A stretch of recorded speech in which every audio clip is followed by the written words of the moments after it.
Welcome to the Floyd Memorial Library podcast, where we sit down with the people who give shape, texture, and voice to life on the North Fork of Long Island. Some are rooted here by generations, others arrived by chance or choice, but all carry with them a piece of the story. We talk about what's changing, what's worth holding on to, and the currents of history, both quiet and loud, that run through this place. I'm your host, Christopher Bianchi, and for episode 133, we sit down with Tom Byrne, a dedicated psychologist whose journey spans the Bronx, Queens, Westchester, and now Greenport. Tom reflects on his family, background, early education, and the communities that shaped his perspective.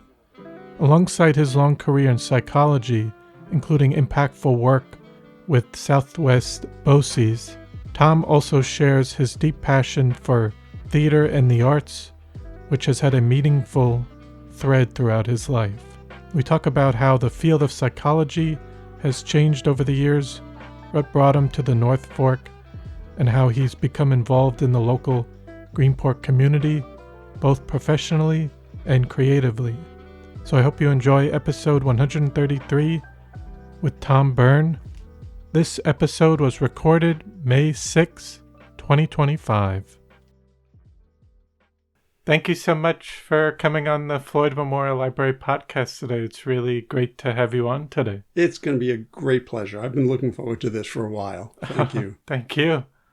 And so just in the beginning, can you start by telling us a little bit about yourself, where you were born and raised? Sure. I was born at Fordham Hospital in the Bronx, New York. I lived there till I was about 5 years old, and then our family moved to Queens, where I spent most of my years. The thing about living in the Bronx, we lived 2 blocks away from the Bronx Zoo. Mm-hmm. And we lived in a 5th floor walk-up apartment, now known as a tenement, that had a fire escape. And as a young kid, I used to sleep on the fire escape in the summer times. My grandparents, my parents had an apartment in the next building, but they both worked. So at 6 a.m, I'd end up at my grandmother's house. Mm-hmm. And at night, I frequently fell asleep there. So I would sleep on the fire escape. They put up a baby kind of gate so I couldn't fall through, and tons of pillows. And I would, on hot nights, I'd lay out there, and it overlooked the African plains of the Bronx Zoo. Wow. So I always saw and heard lions going. So we moved to Queens when I was 6 years old. And one night I woke up, I must have been, sleepwalking. And my mother comes into my room and goes, what are you doing? And I was staring out the window and says, I can't find my lions, because I was used to having lions in my backyard. And to this day, whenever I go up to the Bronx, or I still frequent the zoo, when I hear the lions roar, it brings me right back to that hot fire escape in the middle of the summer. Wow. Just overlooking and seeing that. Wow. I used to go there every single day in the summertime with my grandfather. My grandfather, George, was a longshoreman, worked for the Pennsylvania Railroad on the tugboats, and he worked night shifts. So he would get home about 7 a.m, and he wouldn't go right to sleep. He would, after my breakfast, after about 8 o'clock, we'd walk over to the Bronx Zoo and spend an hour or two until about 10 or 11 o'clock, just walking through the zoo, going to my favorite places. And it was almost every day in the summer. It's one of my best memories. Wow. Yeah. Then we'd walk home. So now here's where we get a little psychological, because I am also a psychologist. And there's always stuff in our backgrounds. So coming home from the zoo, I remember going to this place, and it was dark, and there was wood all around. And I was talking to a therapist when I was in my 30s, and talking about this. She said, tell me more about the place. Oh, it was really neat. And it was just, all I remember is I used to do puzzles, and my grandfather and his friends would bet on me how fast I could put together a jigsaw puzzle. And then they'd buy me a soda. And they said, so it was a place that served soda? I said, yeah. She said, tell me about the floor again. I said, yeah, well, it was all covered in sawdust and stuff. She goes, oh. And I went, oh, it was a bar. My grandfather took me to a bar every day at 11 o'clock, and he drank, and I walked him home. And then he went to sleep for the day. So it was in doing work as a psychologist, we always hear how much there's alcohol in almost every family. And I never considered my grandfather an alcoholic. He certainly wasn't a sloppy drunk. But his ritual was every day he'd take 3, 4, 5-year-old Tommy and go to the bar. And I would in essence, I made sure that he got home okay. Wow. Because then he would crash for the day. And yeah, he kind of, well, I guess it was that he was watching you, but at the same time, he's like, I got to do my ritual. He has his thing. Yeah. And it's a wonderful experience for me, the bonding with my grandfather. He was one of my heroes. Yes. Yes. He really was. But it was just an odd realization in life that's where it came from. So from there, we moved to Queens. There were no lions in the backyard. And I spent elementary school and high school living in Queens. I went to high school in New York City. I went to Xavier High School, which from 1967 to 71. And Xavier High School was a military school run by the Jesuit priests on 16th Street in Manhattan. And I was down there for pretty much the height of the Vietnam War, riding the subways and going to school in full military uniform. So it was an interesting time to be there, particularly dressed the way we were. However, my teachers were primarily Jesuits, priests and scholastics, and a few lay teachers, were very liberal thinkers, very much wanted us to make our own decisions. So as part of that experience, they would say, come in out of uniform on Friday, and we'd get a note that we didn't have to wear uniforms, and would take us into Union Square up the block for anti-war protests. And when I was a junior or senior, we went up to the Jesuit residence, which was like 102nd Street on the west side, to an apartment building. And my teacher, who still a friend of mine, Ken Bowler, he's celebrating his 50th anniversary of becoming a priest this year. And I knew him before he was a priest. He said, there's someone I want you to meet. And we went up, and Daniel and Philip Berrigan were there. They were big Jesuit anti-war protesters who eventually got arrested for pouring blood on the selective service records and stuff. But this was in between these. And we spent about 4 or 5 hours, about 10 of us, with these priests just talking about the war and in essence, the pros and cons. So that was one of the experiences I don't think many people had. No. Yeah. But I don't know could we go back a bit Sure. in terms of I had a question about in terms of your earliest ancestry and if you've gone back I have. and researched. I have.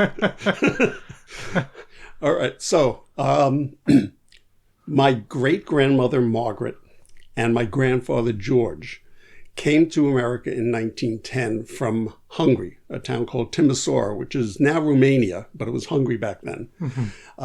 And Timisoara is the big college town in Romania. My grandfather was 9 months old. My grandmother was, I think, 20. My great-grandfather was already here. So they came over on a ship from Hamburg, Germany. Actually have the ship's registry, and I see their names on the list coming over.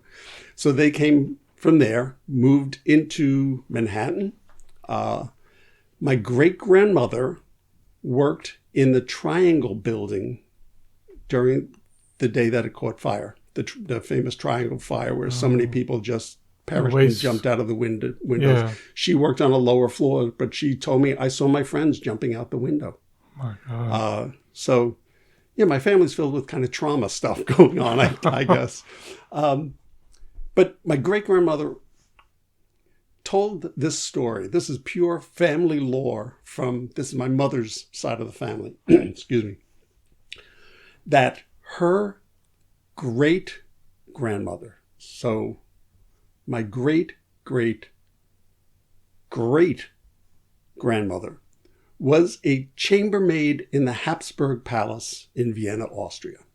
And one cold night, the king said, "Come to me." And my great-great-grandfather was born out of that illicit union and was recognized as a bastard son of the king. I can't find this in history anywhere. So this is all family lore. Yes.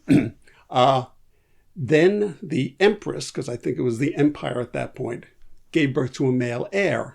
So my great-great-great-grandmother and great-great-grandfather were banished and sent to Hungary. So I'm planning a trip to Vienna next month, and I'm going back to reclaim the palace as mine. Wow. In Vienna, the Habsburg Palace. And aside to that, my mom, her name is Margaret also, had a wonderful job working for a company that was run by the former Secretary of the Treasury, Douglas Dillon, C. Douglas Dillon. He was the Secretary of Treasury under John Kennedy. And he was also on the board of the Metropolitan Museum of Art. So we would get invited to all of the openings for things. And we went, they had an exhibit on the Habsburgs. And my mother and I got all dressed up and went to the opening of it. And we walk in, and as we turn the corner and look at one of the big art pieces, my mom gasped. And a woman in front of us turned around and heard her gasp and saw my mom looking and looked up, and she gasped. It was Elizabeth Habsburg, who looked exactly like my mother. So it gives some credence to the story, yes. Of the family heritage. But yeah, it was amazing. Wow. Yeah. And then, so your parents did they grow up in the Bronx? They grew up in the Bronx. They grew up in the Bronx. My father's family, my grandfather was born here. James Byrne, he was born here. My grandmother, Loretta Rice, was born here. He was of first generation here, Irish, and she was English, but a couple generations here. So I have the Irish, English, Hungarian, Polish mix going through. And then, so like you said, you got to meet did you get to meet most of your grandparents, or? I knew them all. Knew them all. I knew all my grandparents. Wow. Yeah. My father's mother and father, and my mother's mother and father. I was closest to my mother's mother and father. Mm-hmm. And then what did your dad do for work?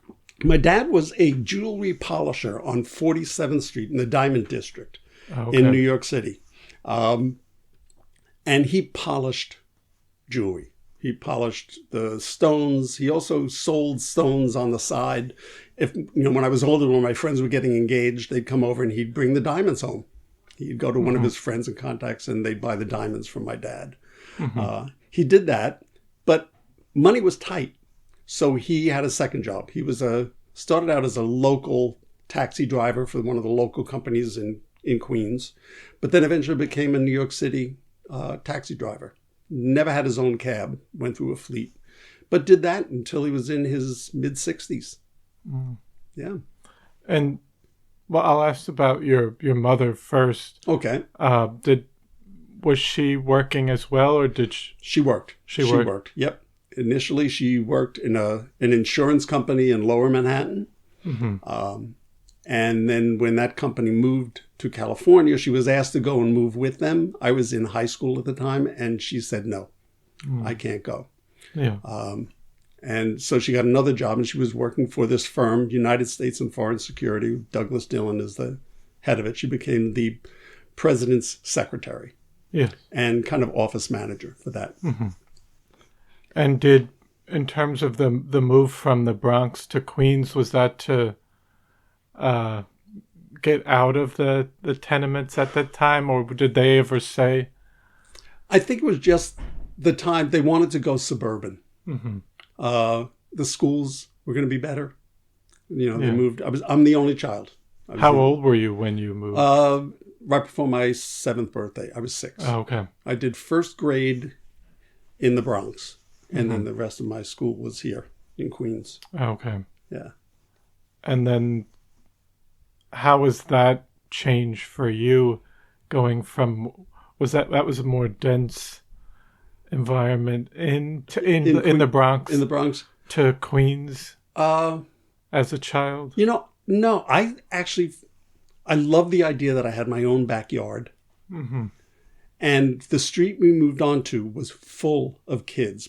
Probably I saw more kids in Queens than I did in the Bronx. You know, I remember I had my best friend in the Bronx, and that was tough that I was moving away from him. But I immediately fell in. I remember the day we moved in, the ice cream truck came down the street and all the kids were outside. And my dad said, "Come over here. This is my son." And said, "And we want to buy you ice cream today to welcome him to the neighborhood." Yeah. Wow. It just hit me how generous he was about that. Yeah. And I then became part of the crowd. I mean, it was stickball on the street every day, playing in backyards, going over to people's houses. Mm-hmm. Very much a freer kind of environment than I had living in the Bronx. Mm-hmm. And socially, really great. Yes. And then you did partial middle school there, but then you went to high school in Manhattan. I went to high school in Manhattan, yeah. So I was raised Catholic. So I went to Catholic school from kindergarten, first grade in the Bronx, and then from 2nd grade through 8th grade in Queens. Mm-hmm. In Queens Village was the area. But when I was younger, I was going into the city with my mom. I used to spend days at work with her. Like my grandparents couldn't take care of me. I'd go in and usually I ended up sitting in the boardroom coloring most of the day. And I saw this kid on the train with the uniform, and I asked my mom what that was. So that's a high school here in the city, but it's very hard to get into that school. And she said I was 8 years old at the time and said, "I want to go there for high school." And it was always in my mind that that's where I was going for high school. Mm-hmm. And I got in.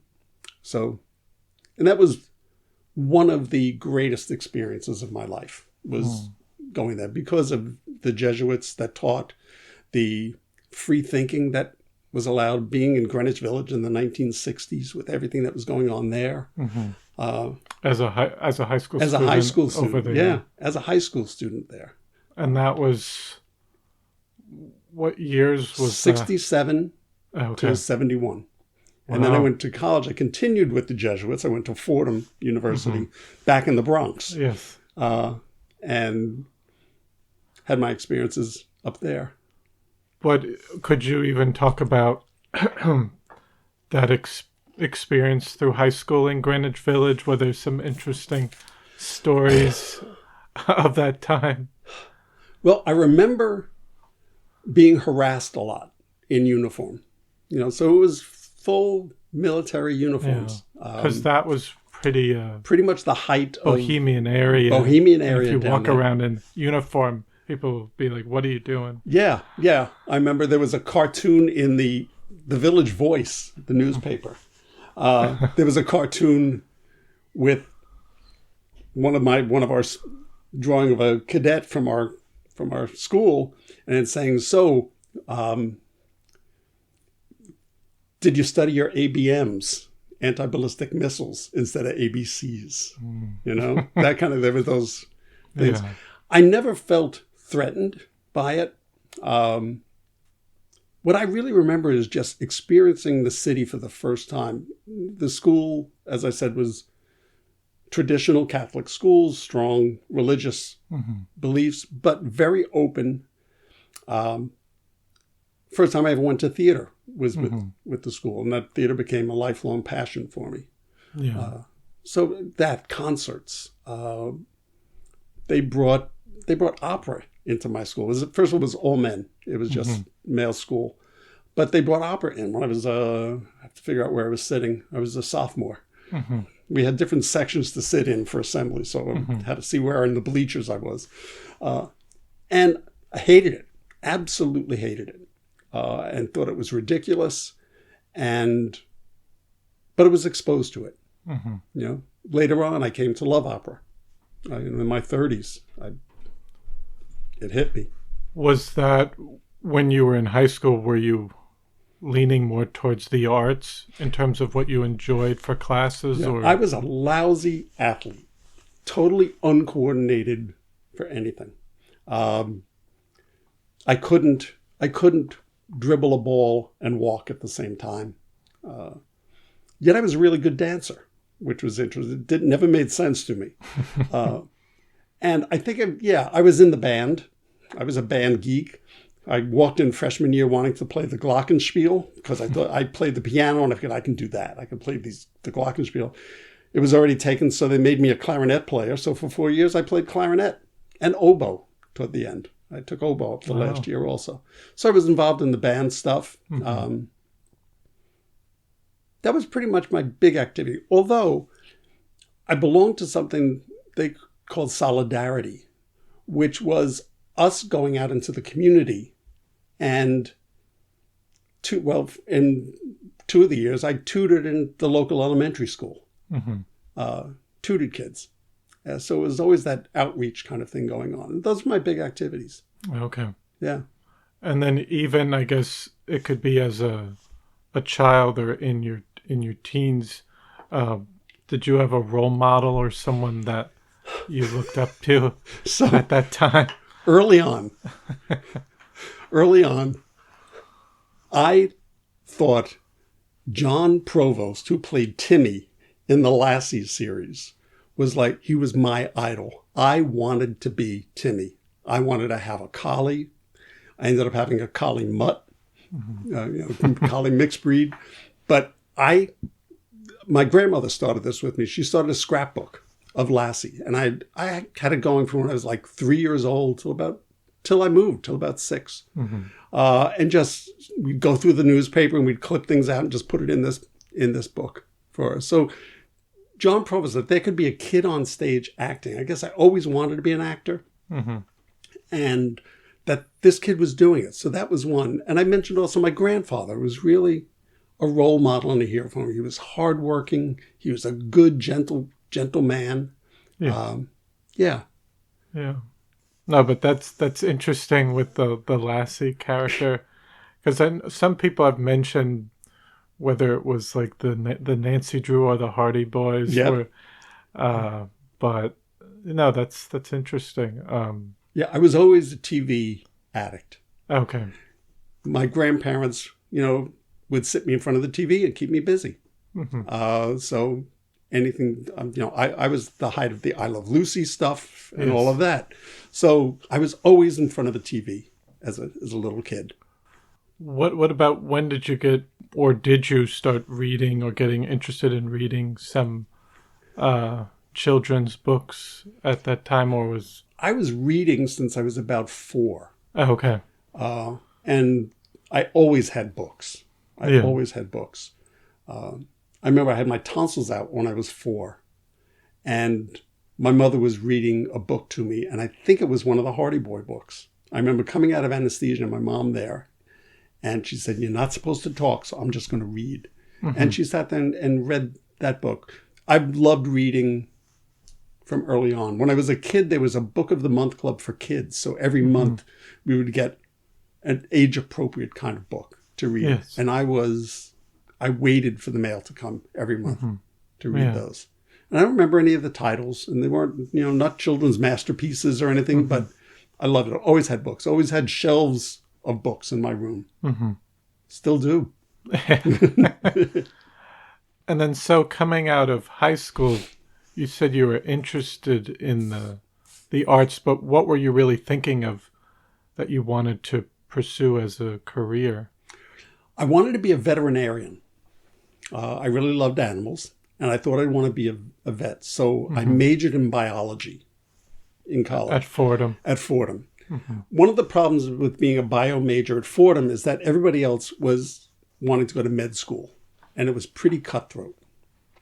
So I remember in my chemistry class, I was with another person who was not didn't want to be pre-med. He wanted to do, if I remember, Bob wanted to do lab research, like cell research.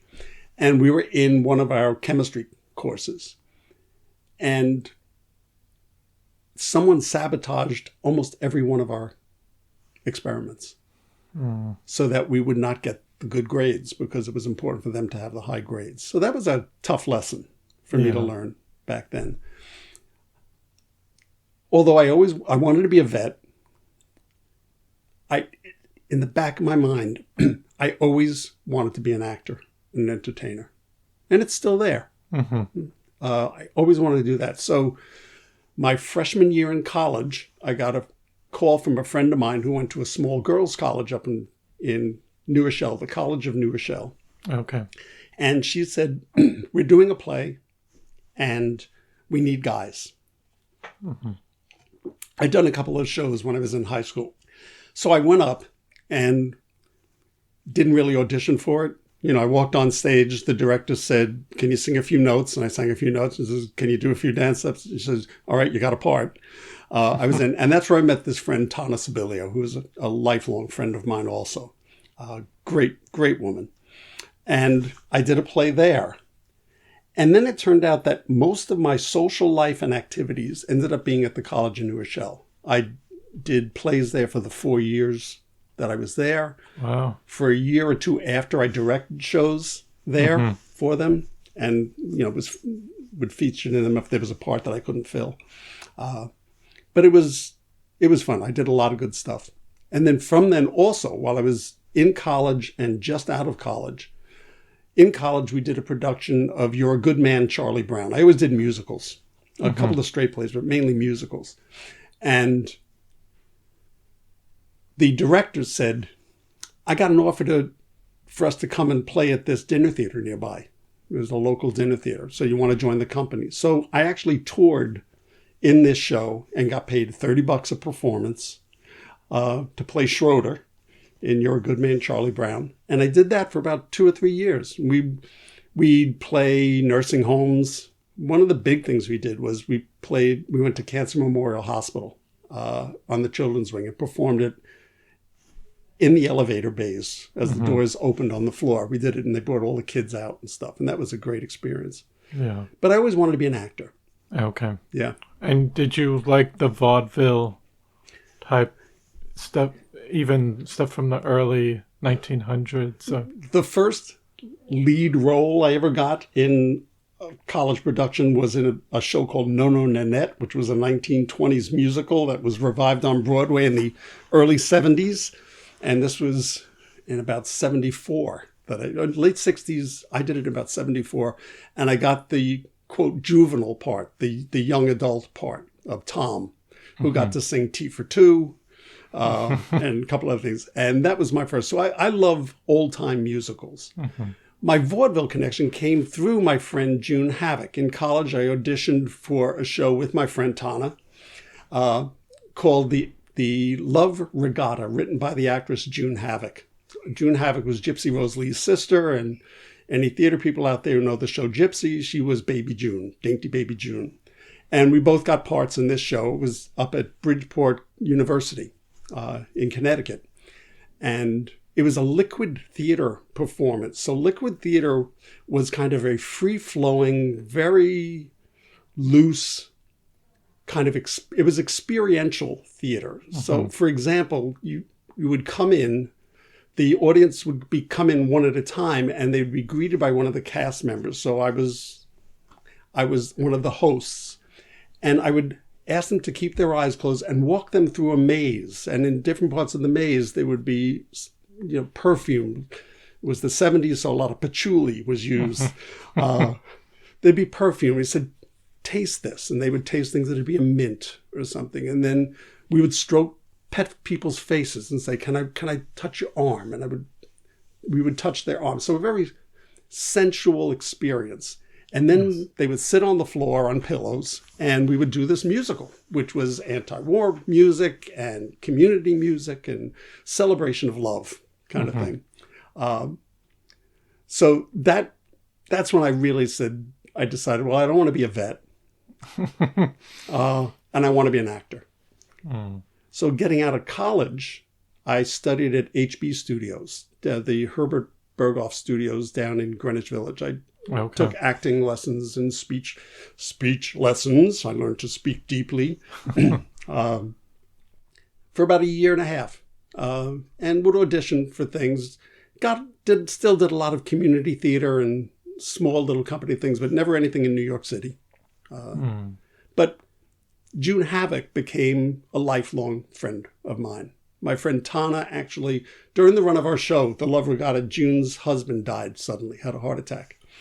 And she called my friend Tana and said, I need someone in my house. At the audition, they clicked. Yeah. And Tana went and said, sure, I can stay with you for a few weeks. And she stayed for 43 years.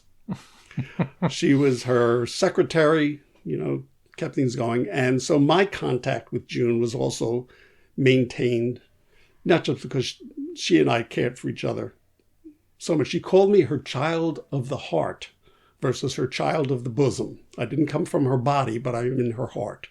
Yeah. And she just gave me experiences, took me to things, always said, when I do a show, if there's a part, you'll get it, you'll be there. And that never materialized.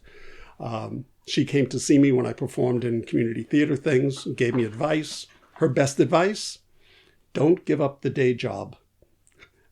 She said, Tommy, you're marketable, but that's not going to be enough for you. You'll work. You can be a good chorus guy. You can be a chorus boy, but you're not good. I just don't see you having the big things. What else would you want to do? And I said, well, I'm really thinking of becoming a psychologist. And she goes, that's where you belong. That's very dramatic, 1950s drama kind of thing. That's where you belong.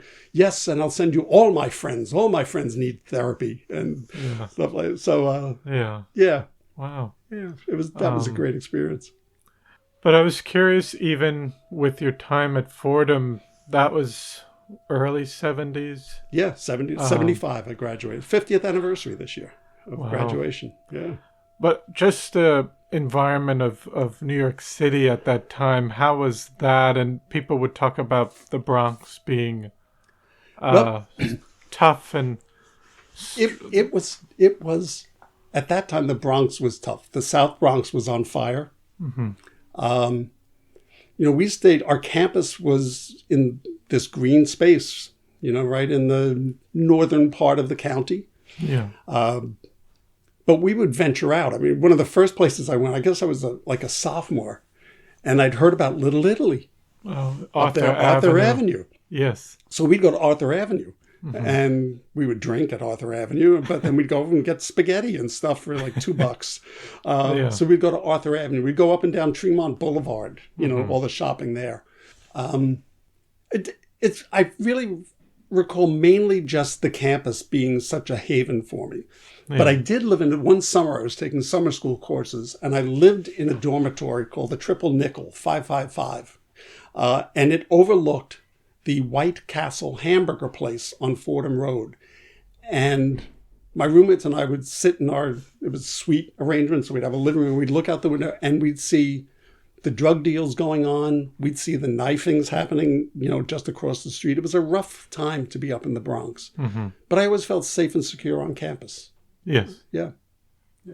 And even when you'd go downtown or by Times Square, I was never afraid in the city.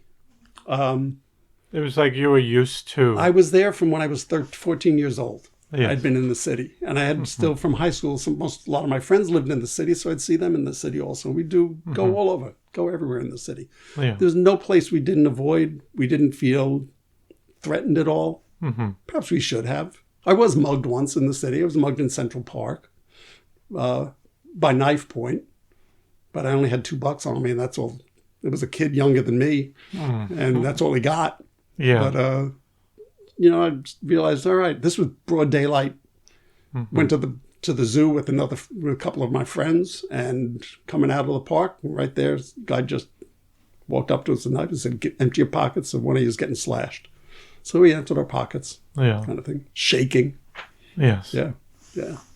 It was also the time when the city was in big financial trouble, where it was going to go bankrupt. Was that Mayor Lindsay? That was...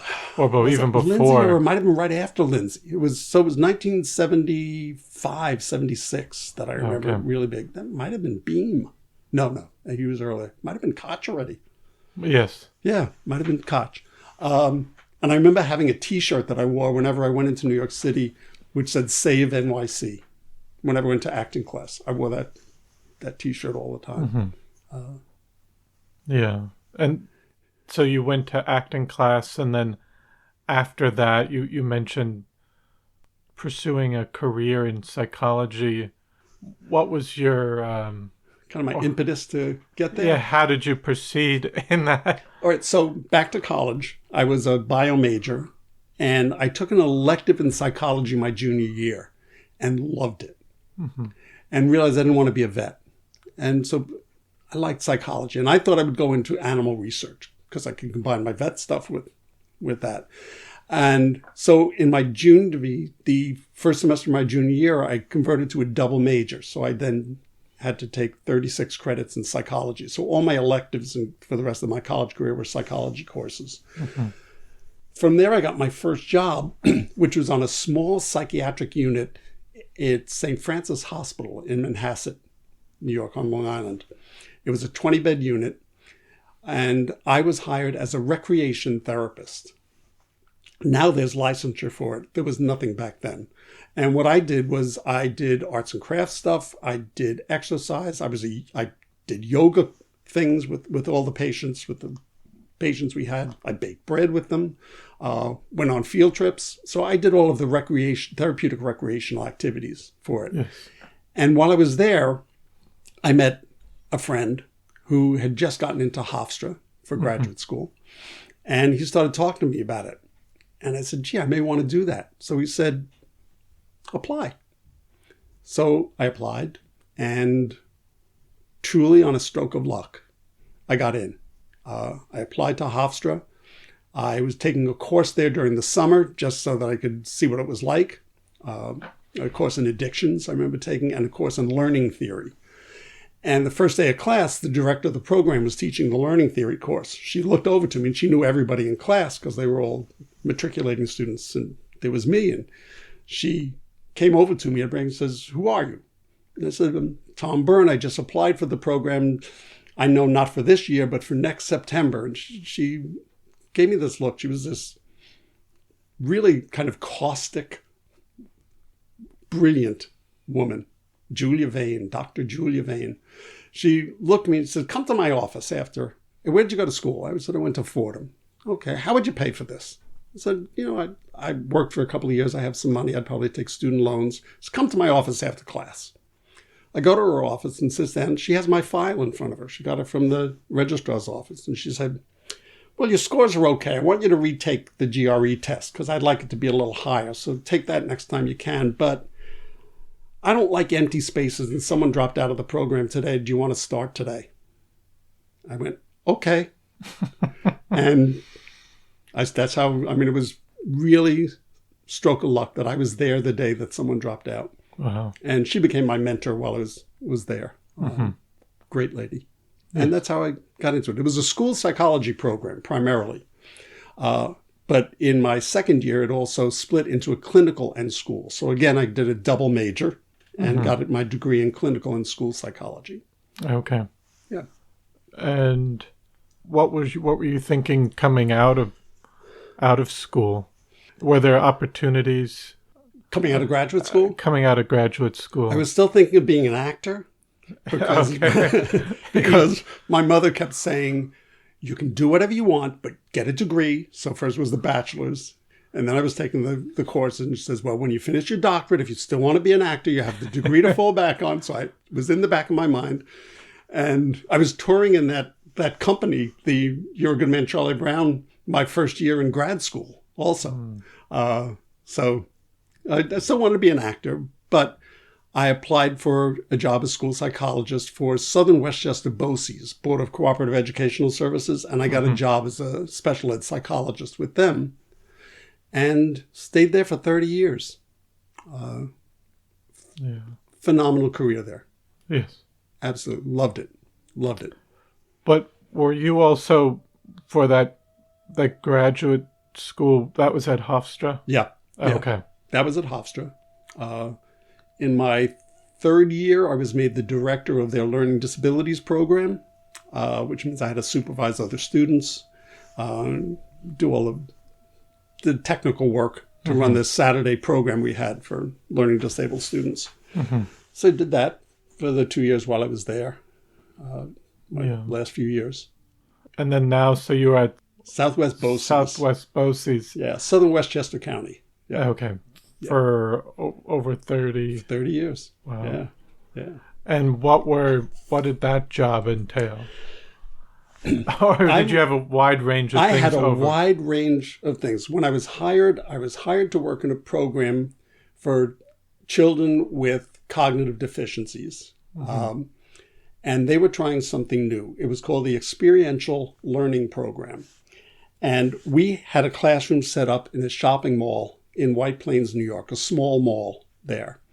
And we did in vivo training, real life training in the community for kids whose IQs ranged from like the 40s to the 70s to the 60s. Okay. So in those days, it was educable, mentally retarded, trainable, mentally retarded. Yeah. And we had worked out a deal with the county office building, which is about 3 blocks away, to train our kids to work in an office building, in the mailroom, to do some maintenance kind of things. And we would go and support them and do the training there. My job, I think stemming from my work as a recreation therapist, is teaching them how to use the community safely.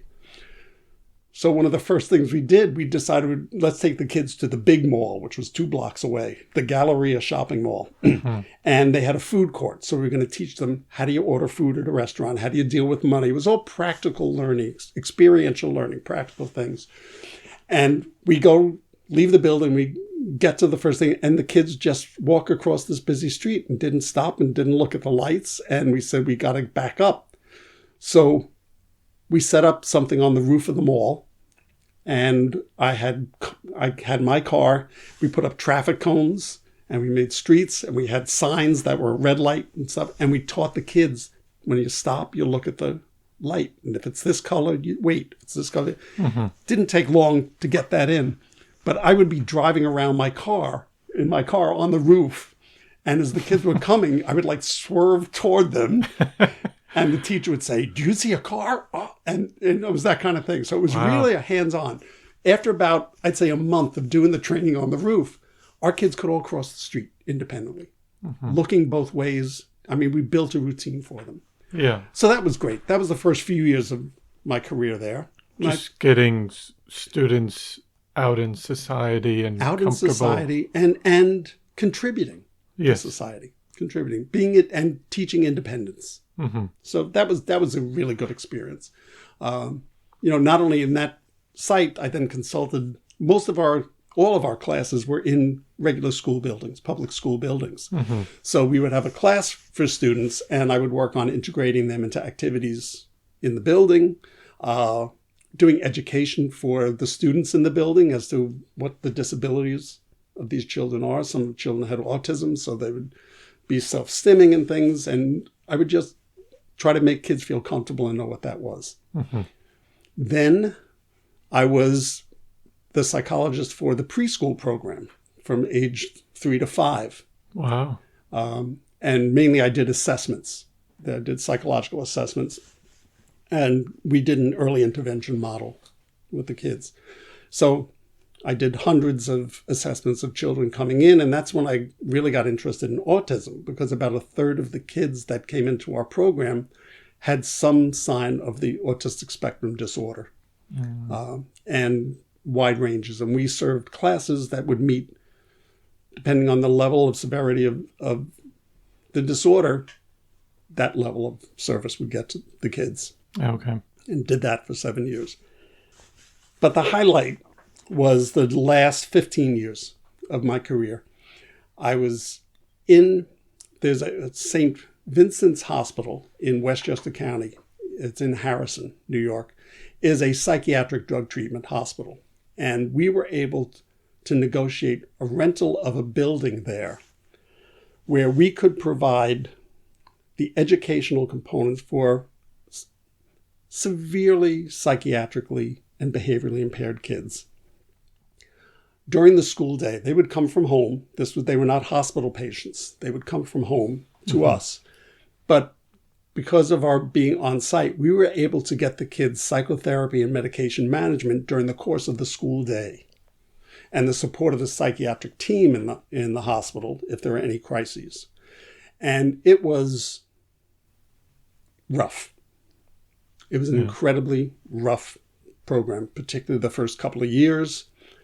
But I had a phenomenal team, and we had a model that we were all working under, and I was kind of training the staff in, and we became very, very successful in working with these kids. And, people say they look back on their life, what was their purpose in life? Mine was to be there, to do that. Mm-hmm. What's great about social media, I'm still in touch with some of the kids. Wow. Yeah, yes, I still get, Doc, I just had my second baby. Mm-hmm. I said, it's all that great stuff. Mm-hmm. And also I get phone calls, that you can track down my number anywhere. I get phone calls and say, I'm in trouble, I need something. And I said, I can't do it. I'm retired now, but let me find you someone. I'll find them someone. Yeah. But even, I don't know if you wanted to talk about it, but you mentioned it was tough in the beginning. What was that transition, the transformation period how did that happen? I think it happened because as a staff, we became a very tight unit. So it was me, a community worker, which was a social worker type position. Yeah. 3 teachers and 3 teacher aides. And we had 32 kids in our program. And I think as we developed the strategies to respond to what the kids were dealing with or bringing to us, it just got stronger and more focused. I'm a firm believer that it's a team that really makes a difference in anything that you do. And our team was incredible. In about the 3rd year of the program, we had fights almost every other day. Kids storming out, we'd have to follow them. They'd go out onto the main road. We'd have to get the police involved. It was really rough. Yeah. But the 3rd year, we got a group of kids in, and I decided to start something called a community meeting once a week. And Wednesday mornings, I would get everybody in the school, and I'd get people from the hospital, if necessary, to come in for the community meeting. And I'd say, all right, guys, what worked last week? And I'd get them talking about the things that worked out well, and I'd say, all right, what didn't work? And then I'd get all the gripes. And I would stand back and say, fix it. And it wouldn't come from me, and it wouldn't come from the staff. And these kids learned to take ownership for where they were in the program. And changed things and started working with each other. They became a true caring community of kids with significant emotional, behavioral problems, with horrific family lives. It really became amazing. I remember the real turning point. My daughter was about 15 years old, and being a 15-year-old only female child was putting us through the ringer with stuff as a high school student. And it was a real bad night the night before. I just remember, and I came into school, and one of my kids was standing at the door and said, Doc, you don't look good. What's wrong? I said, it was just a real bad night, just a real awful night. And he goes, oh, all right. And so I go to my office. My office is right in the middle of everything. I had 2 doors. They were always open. And this kid is standing outside my door. And as people came in, they said, don't do anything today. Doc had a real bad day. He had a bad night. Don't do anything today. Let's keep it cool. And I was sitting in my office, and the tears start coming down my face and said, he's taking care of me at this point. And that's when I felt this was really a phenomenal program, that we were able to get kids to be able to step out from their own need. And see that in you. And see that in me. And also then tied them to me because they saw, well, Doc gets stressed out. Yeah. Doc gets angry. So really, it was one of the highlights. Yeah. I mean, I still, thinking about that, I still get like a little choked up about it. Yes. He was one of my great kids, Steve. Yes. Steve was a great kid. He's married now with 4 kids. Wow. Yeah. Wonderful. Married with 4 kids. Freaks me out that he's 40 now, too. That's the other part that gets me. Yeah. I had him when he was 15. Wow. Yeah. But now you've been looking at the field of psychology, and from your years of working in the field, and even just looking at it from today, how do you think the field has changed, whether compared to when you first started practicing? I think it's the same with all medical professions. It's become so much paperwork, so much control by insurance companies, getting approval for sessions. You think they've gotten more in the weeds with things compared to even back then? I'll talk financially. Yeah. So when I started, so I was school psychologist, I got paid by the school district, but I also had a private practice. And when I started my private practice in 1984, I was charging $60 for a session, for a 50-minute session. That was pretty much the low going rate. Yes. So I was a new psychologist. I figured I'm going to go in at the low rate, 60.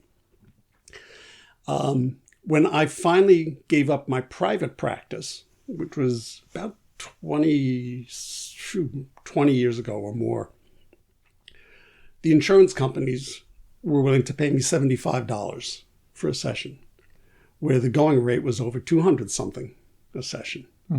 So the amount of pay you would get, the money you would get from the insurance companies, really was not commensurate with the necessity of the office rents going up and all of that.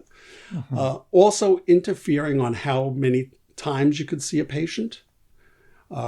Now, my structure, my training was very much in cognitive behavioral therapy. So I always focused on short-term therapy, really working directly with thoughts and how the thoughts create feelings. So I would see people, usually I would get kids in. I saw mainly adolescents in my practice, and I'd referred them in October, November, and I'd carry them through the rest of the school year. And then sometimes pick them up again next year, but sometimes not. So I would work with someone, I say 6 to 9 months was the normal length of time a patient was with me, working on the stuff that we needed to work on. And the insurance companies and the HMOs were saying, well, we give you 6 sessions. And then you had to write a lengthy review to get 6 more sessions. And it became so time consuming to do that. And in the schools, the difference that I found in my career, when I first started, we could do almost anything we wanted. If it was, in an educational base, if it was innovative. And then toward the end, we got the real focus on scoring good on tests. So everything was teaching to a test.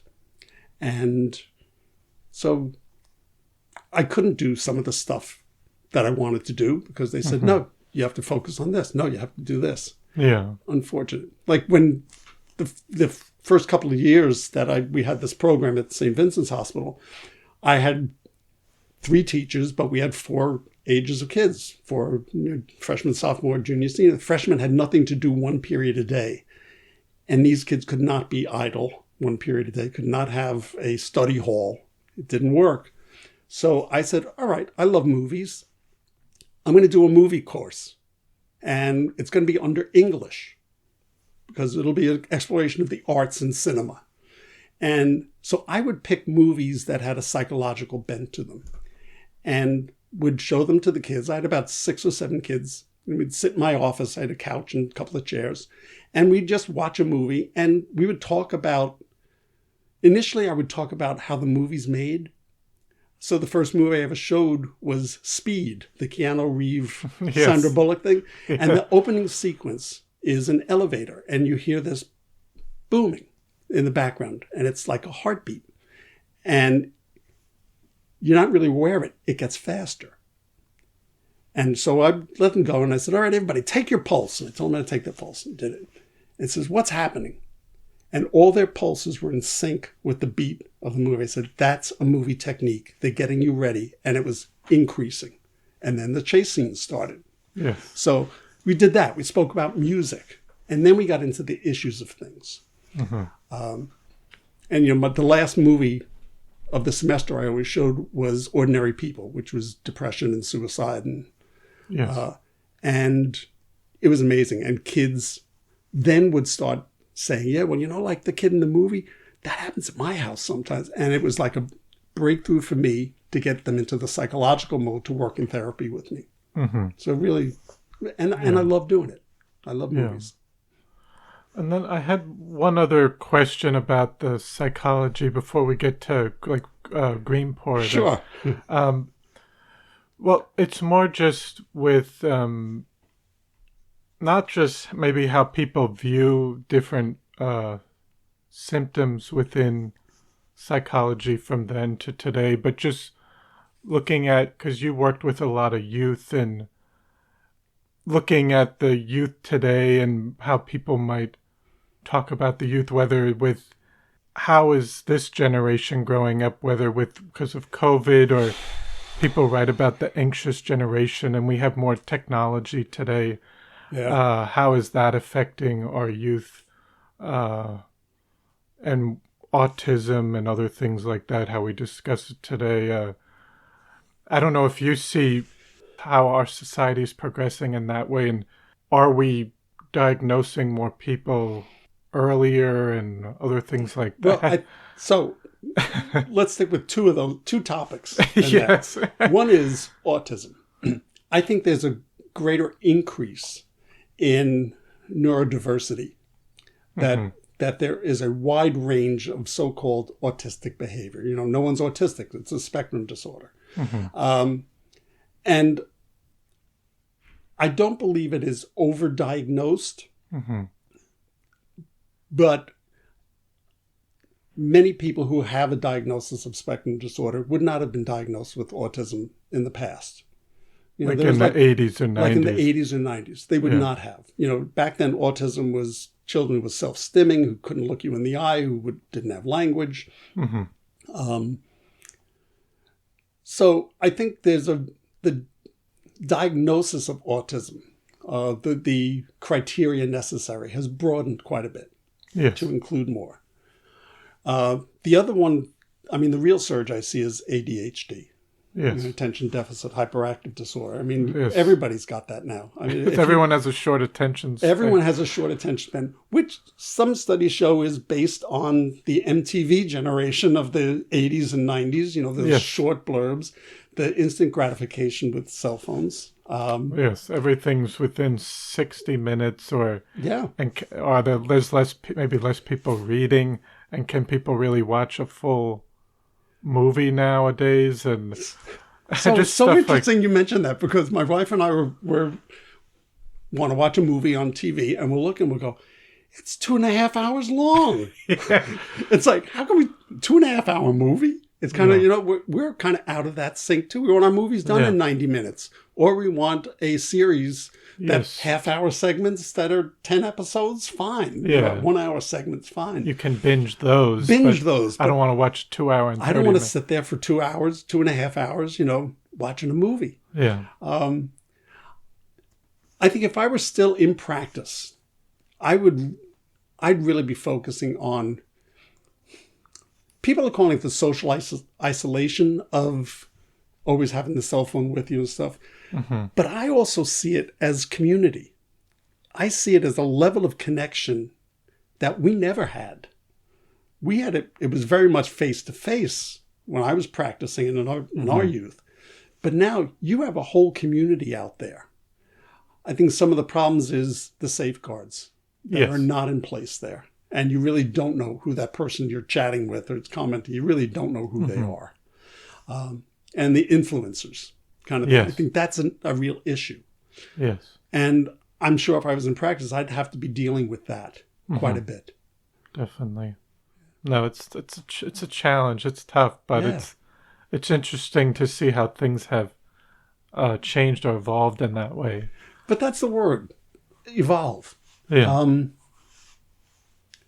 I don't see social media as like the horrible negative thing that many people paint it. I think there's be a positive side of it. And Yes. we just have to reinforce that side of it. Yeah, it's just been too left wide open, and there hasn't been, I don't know, rules or restrictions to safeguard people that I way. remember trying to restrict my daughter's computer time and cell phone use. Yes. I remember we took her phone away at night because I got up one morning at 3 a.m. and she was up in bed texting Yeah. at 14 years old. And I said, no, this can't be. And that was not a pleasant time. Yeah. Yeah. And so... And now, today, it's probably just people scrolling through Scrolling. TikTok. Just keep scrolling for hours All right, and hours. confession, an hour a day in the morning is me going through Instagram. It's Yes. just scrolling through, following these different people, laughing at the jokes. Yes. That's almost an hour of my day every morning. The other hour is the New York Times puzzles, crossword Yes. puzzles, all those. That's my wake-up call. It's kind of, I don't know, I'm trying to think of the word. It's like a nice, or you get a little bit of, I can't think of the word, not endorphin, just like there's a... There's a meditative quality to it in Yeah. a way. And for me, it's pure. My wife doesn't get up until later in the day to me. I mean, I usually get up between 6 and 6:30. Okay. And she likes to get up between 7:30 and 8 o'clock. And so this is my time also. Yes. And I relish it. I relish that time. Yeah.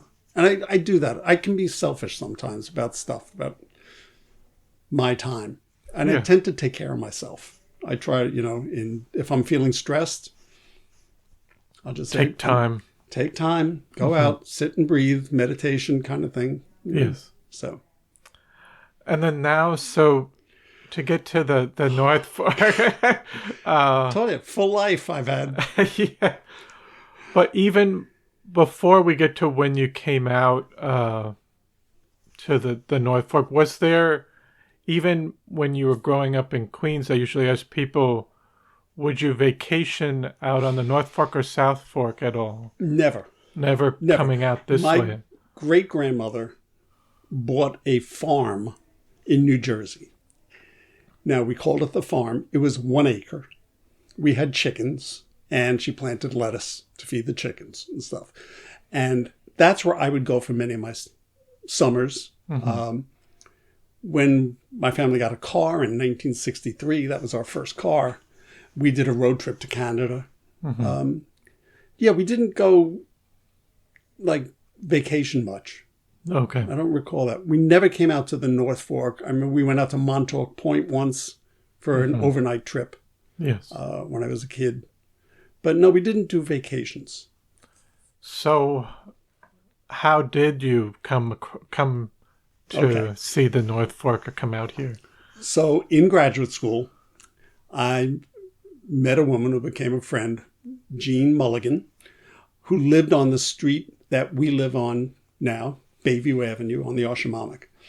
And her father had bought all that property at the end of World War I, and he brought the road in, he brought electricity in, and sold off the lots. And she had a lot and a house built on that property. And in 1979, she said, you have to come out to our house, my house, but there's no room in the house. So bring a tent, and people are coming out.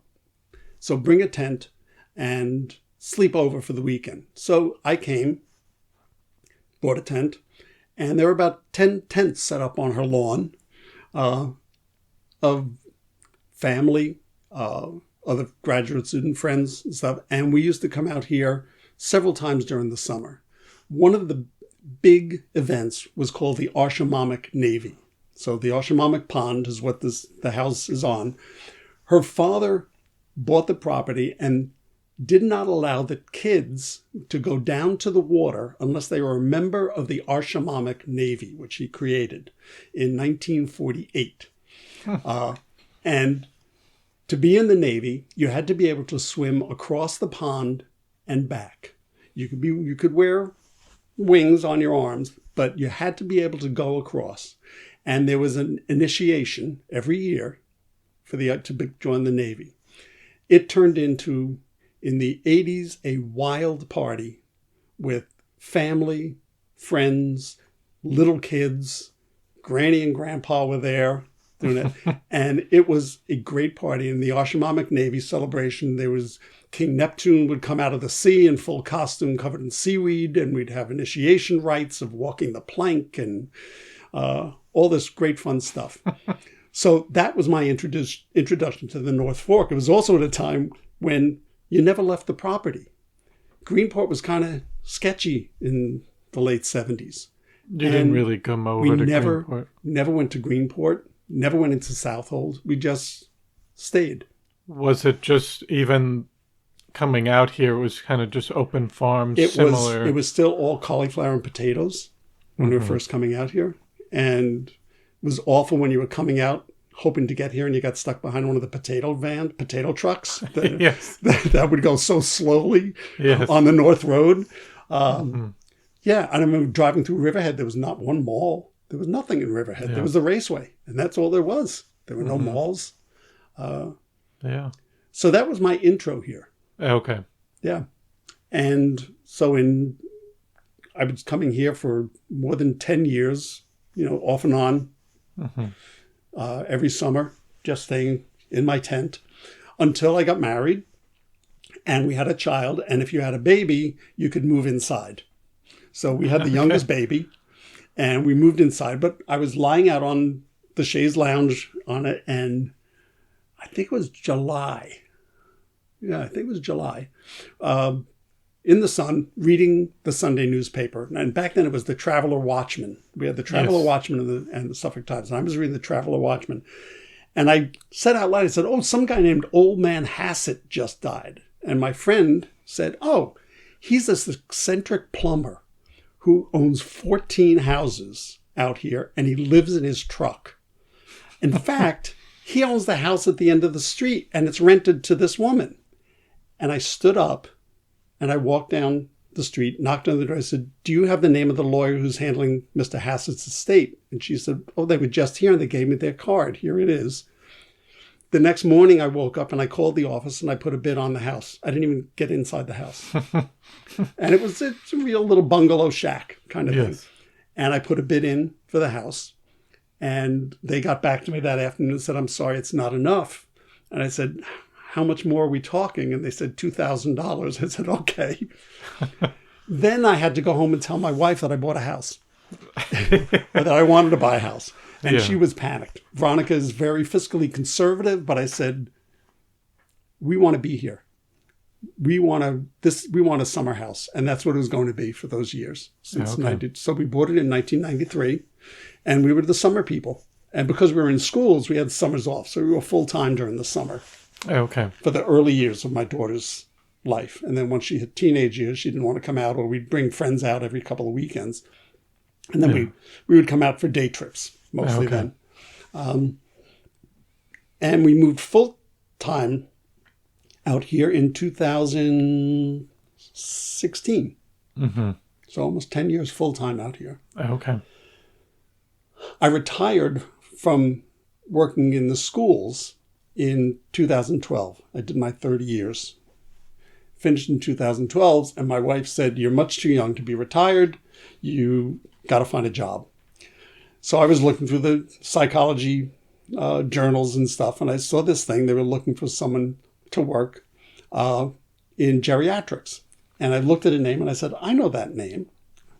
His name is Bob Figlerski. And I called him up, and I said, hi, this is Tom Byrne. I'm wondering if I could see you about a job. He goes, Tom Byrne, my teacher, Tom Byrne? I said, yes. I said, we can't afford you. I said, you absolutely can afford me. He said, well, we don't have much now. I have this one nursing care facility, but it's way out at the end of Long Island. It's called San Simeon by the Sound. I said, it's around the corner from my house. And he said, you got the job.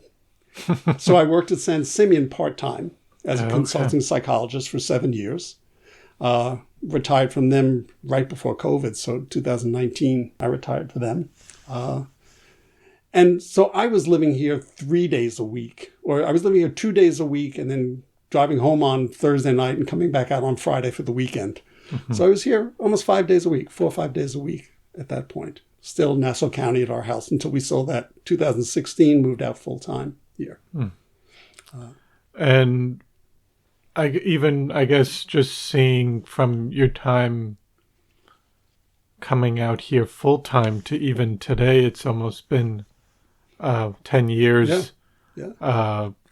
How do you think the community has evolved or changed?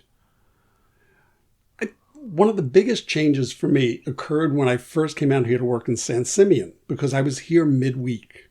Mm-hmm. And I'd go to the deli and get a sandwich, and people realized I wasn't just a weekend person here. They start seeing you regularly. They saw me regularly. Mm-hmm. And I was treated differently. Mm-hmm. It was much warmer, much more accepting. than the previous years. Yes, than the previous years, where, I'd come out on a Saturday, Mm-hmm. But I was really learning that I was part of the community, and working at San Simeon in those early years was phenomenal, because that mm-hmm. was truly a team approach to healthcare. I remember going in one of my first days, I had given the name of a patient. I said, gee, I don't know too much about this guy. He says, oh, he was my gym teacher in high school, and I used to babysit his kids, and he likes to do that. And everybody knew every detail about everybody who was there, because it was everyone from here. Mm-hmm. And everyone who worked there was local from here also. Yeah. So that was a great experience. And it really reinforced my thought that it's a community that makes something. Mm-hmm. And I think the biggest change I've seen in Greenport is how we're becoming more and more an open, accepting community. Mm-hmm. There's a place for everyone here in Greenport now. Yes. And it's not all pleasant, but there's just more for everybody mm-hmm. here on different levels. And we have our problems. The housing problem is a major issue. Yes. But that's what kind of motivates me to get involved in community things. Yes. Yeah. I was going to ask you about that and how you started to get involved in certain organizations, whether it was, I don't know if the Rotary was more recently. Rotary is the most recent. My first real community experience was here at the library. I mean, I used to come here all the time. This was our library of choice. We thought we lived in Southold, because our mailing address is Southold. Yeah, it's kind of in between that. But we are Greenport. We're Greenport West. Yes. With the Southold mailing address. So we used to go to the Southold library, and then I looked at our tax bill and I said, wait, we're supporting the Greenport library. Why aren't we going there? And we started coming here and always loved it. Mm-hmm. Anyway, so my first community thing, I think, out here living full time was I was the president of the newly reformed Friends Committee for the library. Yes. So it's like the fundraising and kind of fun part of the library stuff. Mm-hmm. And I was the president of that for about 1.5 years. And again, it was a group of people who just wanted to do things for the library, have fun while doing it, mm-hmm. and really loved it. Then this seat opened up on the board here. Yes. And I applied for that. I was accepted for a seat on the board. I'm still on the board. And again, just the library is a really wonderful place. Yeah. And the staff here, I believe, is phenomenal. I've never had a staff that is so community-minded and open and helpful. Mm-hmm. The little stories I get as a board member every now and then, things I hear from people in the community.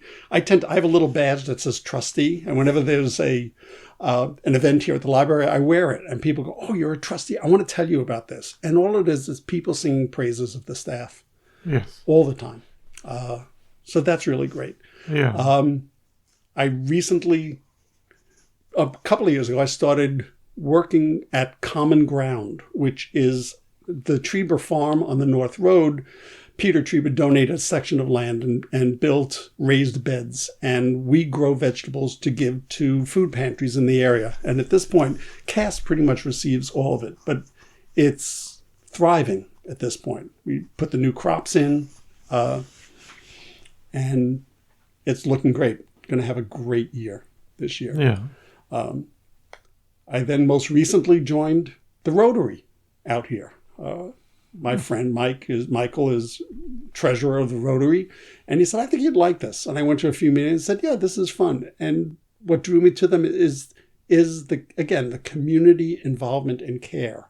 Rotaries is a service organization. We do things for the community. For example, on May 17th, we're having what's called in Rotary the Epic Day of Service. And I'm going to be participating with members of the Southold Rotary in building beds for kids who don't have beds through an organization, Sleep in Heavenly Peace. And we're going to be hopefully building 20 beds out of 2x4s and bring them to people's homes where the kids don't have beds. And when I tell people, I says, what do you mean they don't have beds? I says, yeah, they share a bed with their brother and sister or two brothers and sisters, or the mattress is on the floor. Yes. And these are not, fancy beds. This is 2x4s, but with slats, and they'll get a new mattress, and they'll get new sheets and a comforter or a blanket. And it's the first time I'm going to be doing this. I'm really excited about participating in this. We assemble them all on May 17th. Wow. And then they get distributed to people in need. And it's surprising how many people out here on the North Fork don't have a bed to sleep in. Yes. Yeah. Yeah, I think it can be, because you're just kind of focused on the nature and everything, and you don't realize that there's people that are struggling within these houses. Yeah. Yeah. It just could be kind of, I don't know, it can be easy to gloss over that. It can be.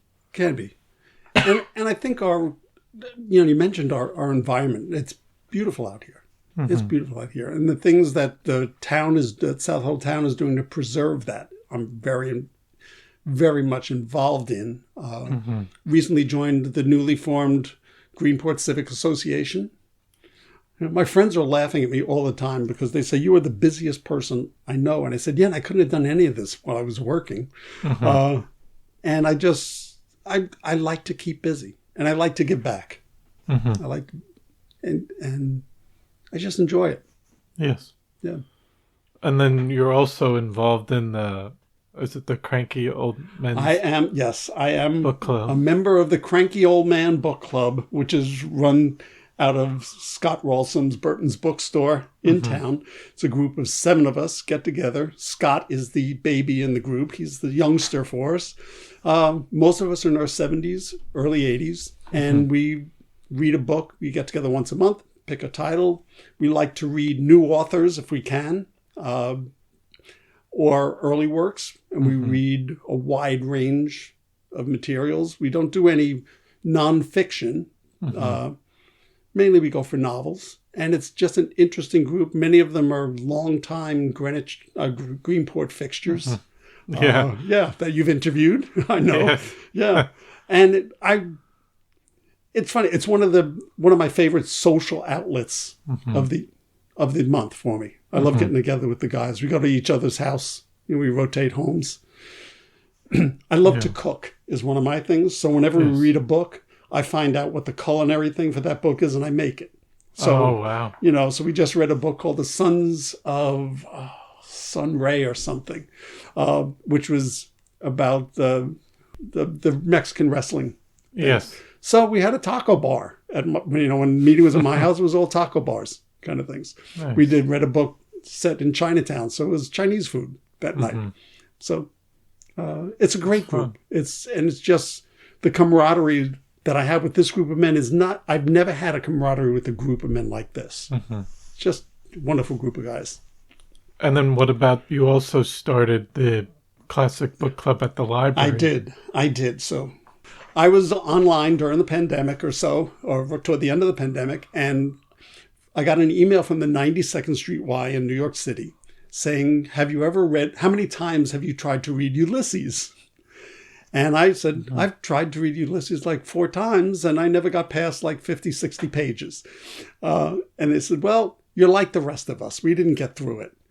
Did you know that Henry James wrote smaller works that are just as important? And so many of our classic authors have written smaller works rather than their large tomes, their epics. So they offered a course, and it was listed 7 different authors. And I told my wife, I'm going to take this course. And I click on to register, and they wanted $450 for it. And I said, I'm not paying $450 for a course online. So I came to the library, and I asked if I could start a classic writers book club. We meet every other month, the 3rd Wednesday of the month, and we pick a classic writer, classic novel, short stories. So we read James Joyce Dubliners, Henry James, Turn of the Screw, Benito Serrano by Herman Melville, As I Lay Dying. And we did include a female author from that time period, mainly late 1800s, early 1900s. We read Virginia Woolf. And it's a great group. It's grown. We started out big with 10, then we dropped down to about 6 or 7 regulars, and we're back up to we had 11 people. Yeah. And we just pick a book that many of us have read in the past, but now that we're adults and in a different place, we read them in high school. So this month, actually a week from Thursday, we're meeting to read Death in Venice, Thomas Mann. Yes. And going through that one. And I planned on doing it just for 7 sessions, but the group said we're continuing. And my deal was I'm not going to be running it. And I never really ran it. I facilitated it. Was not an expert in these books. But you're like, I'll get this started. And I always provide a little background information on the author and what was going on sociologically at the time. How did that influence the writing? So I'm doing Death in Venice, but someone else is going to be picking the next book and presenting that. And we're going to continue going on. Wonderful. Yeah, it's fun. I have fun out here. Yes. I really do. I have fun out here. Yeah. What do you enjoy the most about living and working out here? A lot of people say the nature and the beauty of the area, but even being out here full time, what do you enjoy the most? The nature and the beauty. Yeah. And I love the winter out here. Me too. I love the winter too. I never knew there were that many different, I would say shades of gray, like 50 shades of gray, but that many shades of gray. You know, I'm lucky enough, my house is on the water, and I look across at a preserve. And in the middle of winter, the Archimamic Pond, sometimes it ices over, or at least part of it does. So I'm getting white snow and gray here, and then the water, and then the trees. And I just love the nature out here. I love that we have ospreys and how they've grown in the past 10 years out here. I mean, they're everywhere now. Yeah. We have bald eagles spotted on the Archimamic now. There may be a nest in the preserve area. Every now and then, a huge bald eagle, we swoop down, grab a big fish, and take off. Yeah. It's amazing to see. So I love the nature out here. But I also, just being more in the community, I'm just enjoying getting to know more people and seeing what the needs are and trying to address them in some way. That's my thrill nowadays. Yeah. And you mentioned housing as one thing, but what do you think are even maybe the 3 biggest issues facing the North Fork community? I think traffic is a major issue for us. We don't have the infrastructure to handle the number of tourists that are coming in. Yeah. My daughter got married 2 years ago out here, and we couldn't find a hotel room for guests for under $600-700 a night. It's crazy. And, that's crazy. Yeah. So I think our infrastructure needs a lot of help. Do you think, I've talked to people about it before, and that even I think it wouldn't or some people say it wouldn't be good to widen things, because in the end then you get more people and that will just fill up more. But Yeah. other alternative forms, or whether the South Fork has gotten more spotlight with the Long Island Rail, but it is still limited. But it would be nice to have more frequency with It that. would be nice to have, yeah, I would love that myself to have more frequent trains Yeah. out here. And then even the I think it's bus 92? 92, that would be nice to have it going, because that's limited too. It's limited too. One of my goals out here is to take the bus from Orient all the way to East Hampton and back one day. Just Yes. sit, bring a book, sit on it, and do that ride just to get that experience also. Yeah. I'd like to do that. Yeah, housing, and I am not at all skilled to how to solve the housing problem.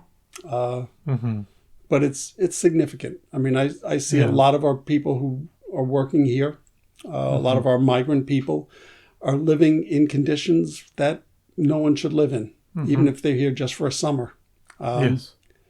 And the needs of our community are growing so much. Our food insecurity, the cost of food is one of our problems. The other thing that bothers me here is the divisions that have occurred because of political climate and stuff. Yes. And there were always differences. And I remember just talking to people who had different viewpoints that I have and hearing them. And they'd hear me and they'd hear me. And they'd say, yeah, well, I don't like the way you're doing it, but it needs to be done.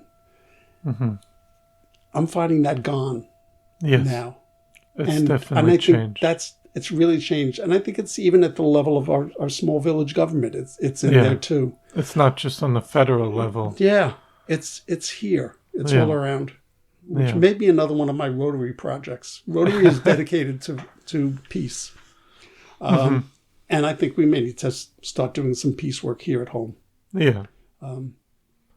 Because I think in the end, there's still, whether on the Southold town level or on the village level, I think there's still more common ground than, but we just have created more of these. It's just become more toxic. And the division has... And there's more extremes to it. People are just taking very extreme positions. Yes. Where if we moved a little more centric, we could then hear each other more. So that's one of the things I'm looking at through Rotary. Yes. Doing a listening session. Yes. You know, have it probably here at the library is where I go for anything I want to do. Try to get some community space. A listening session where we're not talking politics. Let's talk issues. And let's brainstorm issues. Not the politic of the issue. And then listen to what we're saying. Definitely. Because it'll be growth. Yes.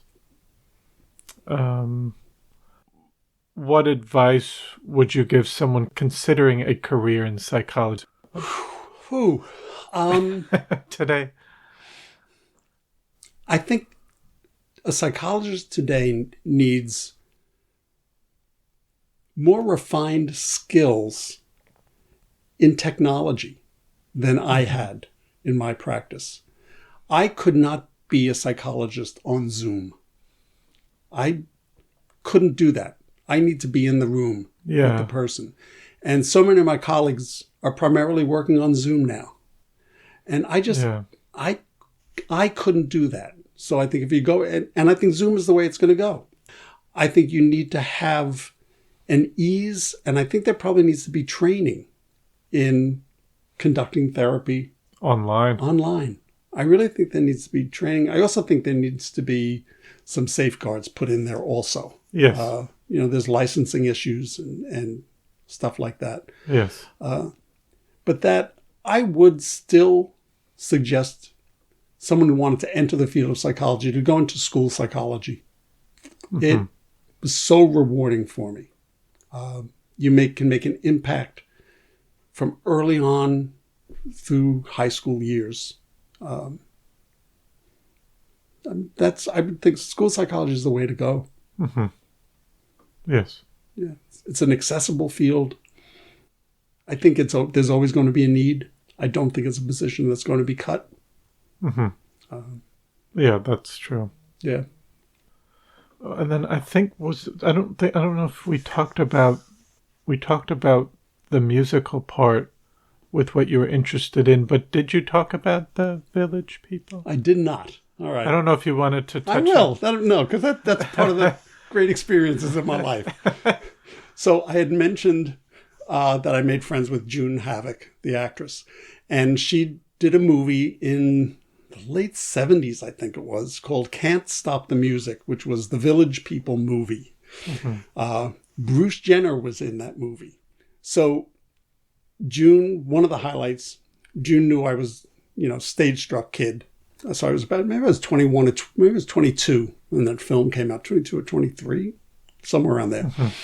And she said, the premiere's in New York City. I want you to come with me and my entourage.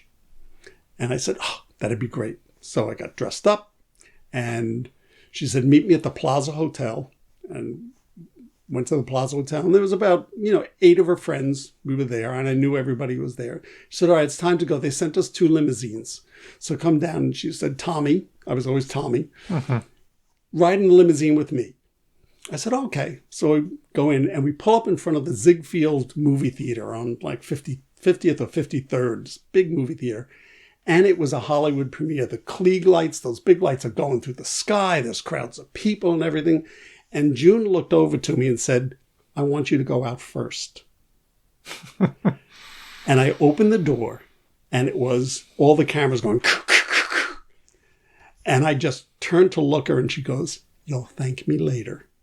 She knew that was my dream. And she gave me that opportunity. And then I took her and I escorted her into this gala. Mm-hmm.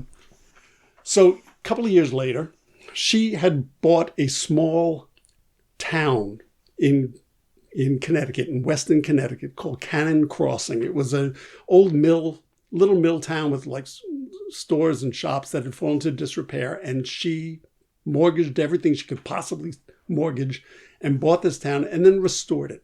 And she lived in the mill house and fixed up all the barns and little outbuildings as little boutique things. So she had this place. And every year she would do a blessing of the animals. She loved animals. And invite her friends who were all theater people and movie people and me. So I was invited to go and the Village People were there. And June came over to me and said, Tommy, Randy couldn't make it today. He was the cowboy in the Village People. But we have his hat. And you're going to be Randy today. So I actually got to sing YMCA with the Village People, with all the movements on stage at this blessing of the animals. And it was just a total kick. It was a total kick. And then it turned out that Leatherman, Glenn Hughes, was someone I'd met in college. And he and I had double dated with these twins that we were both seeing and had gone to concerts together. And I didn't recognize him at all in his Leatherman outfit and stuff. So we just remained friends until his passing. Okay. Yeah. But it was a experience. That was a great experience. Meeting some of the great actors and actresses of the 50s and 60s. I was washing dishes in June Havoc's house after a party once. And a squeaky voice comes up behind me and says, can I help you with anything? And I said, sure, grab a dish towel. And I turned, and it was Julie Harris. The belle of Broadway theater in the 60s, 70s and stuff. And just standing at the sink, washing dishes and talking about acting. These experiences were absolutely like wild for me. Yes. Loved it. Amazing. Yeah. No, and then I think just lastly, I just ask if there was anything else you'd like to say or discuss that we haven't talked about. I've been talking for a long time. I think we pretty much touched on every aspect. The only thing we missed is I haven't given up acting. Yes. So I I had a role a couple of years ago with Norfolk Community Theater. I played Mr. in Sunday in the Park with George. I had a great time doing that. I do dramatic readings. A friend of mine is a playwright, and he writes historic kind of plays with people. So I have one coming up in 2 weeks. I'm going to be playing Henry Morgenthau Jr. He wrote a piece about the Morgenthau family and all of the things they endured and contributed to society. So I still keep my hand in theater somehow. Still have the dream I'm going to be discovered sometime. Yeah. Oh, I'm very involved in Norfolk Community Theater, too. I left that one out. Community Theater. Norfolk Arts Center. Arts Center, yes. Yeah, involved in Norfolk Arts Center, volunteer there. Yes. Just love being around the creativeness of that. That really fulfills a need for me. Definitely. Yeah. So I'm loving it out here. Definitely. There was a time we were considering, our daughter lives in Minnesota, and we're thinking, should we move to Minnesota? And we were really considering it. And we may end up there down the line. Yes.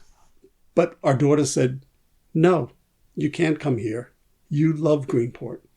You can't leave Greenport. Your friends are in Greenport. Your community is in Greenport. Your life is in Greenport. Come here to visit whenever you want. Yes. You can't move here now. Yes. So we're not. Yeah. We're staying put. Wonderful. No, but I want to thank you so much for taking the time to come on the podcast today and share your story and all the work you've done throughout your career and you continue to do within the Greenport community. So it was a pleasure to have you on today. Thank you again for having me. It was really a pleasure. It was another good experience for me. Thank you. Thank you. Well, I hope you enjoyed episode 133 with Tom Byrne. I want to thank you for listening to the Floyd Memorial Library podcast, and we'll see you next time.